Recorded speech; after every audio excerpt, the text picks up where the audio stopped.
Ukraine ने ऐलान किया है कि 1 अक्टूबर 2025 से वह भारत से डीजल आयात को सीमित कर देगा।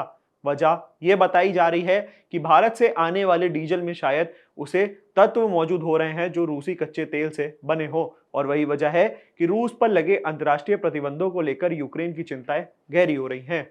दरअसल इस साल की गर्मियों में रूस के हमलों से यूक्रेन की सबसे अहम रिफाइनरी बुरी तरह प्रभावित हो गई। इस वजह से देश की घरेलू डीजल आपूर्ति बुरी तरह प्रभावित हो गई।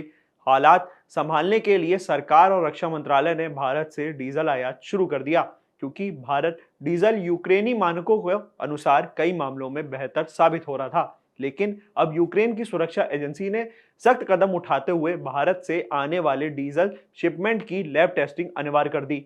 आदेश दिया गया कि यह जांच होनी चाहिए कि कहीं उसमें रूसी तेल का कोई अंश तो नहीं है। लेकिन अब रूस की सुरक्षा एजेंसी ने सख्त कदम उठाते हुए भारत से आने वाले डीजल शिपमेंट पे लैब टेस्टिंग अनिवार्य कर दी। आदेश दिया गया कि यह जांच होनी चाहिए कि कहीं उसमें रूसी तेल का कोई अंश तो शामिल नहीं है। इतना ही नहीं, यूक्रेन की सरकारी कंपनी यूक्रेनफ्टा ने यह शर्त भी रख दी कि आने वाले टेंडर में साफ लिखा जाए कि डीजल की कंट्री ऑफ ओरिजिन उन देशों को नहीं होनी चाहिए जो रूस, बेलारूस या फिर ईरान से जुड़े हों। इस पूरे घटनाक्रम का असर केवल अर्थव्यवस्था तक सीमित नहीं है, बल्कि राजनीतिक और कूटनीतिक दबाव पर भी साफ दिखाई दे रहा है। भारत पिछले 2 सालों से रूसी कच्चे तेल का सबसे बड़ा खरीदार बनकर उभरा। सस्ते दाम पर रूस से तेल खरीदकर भारत ने अपनी ऊर्जा सुरक्षा को मजबूत किया। लेकिन पश्चिमी देशों की नजरें लगातार भारत की इस नीति पर टिकी हुई हैं। माना जा रहा है कि अमेरिका और यूरोप भी भारत पर दबाव बनाने वाले हैं कि वह रूस से तेल आयात कम करे।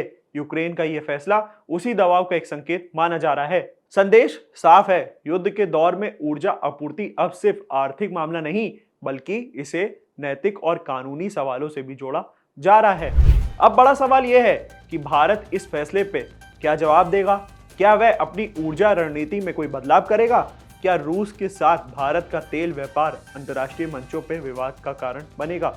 और क्या वाकई यह कदम रूसी प्रभाव को कम कर पाएगा या फिर भारत के विदेश संबंधों में नई मुश्किलें खड़ी हो जाएंगी?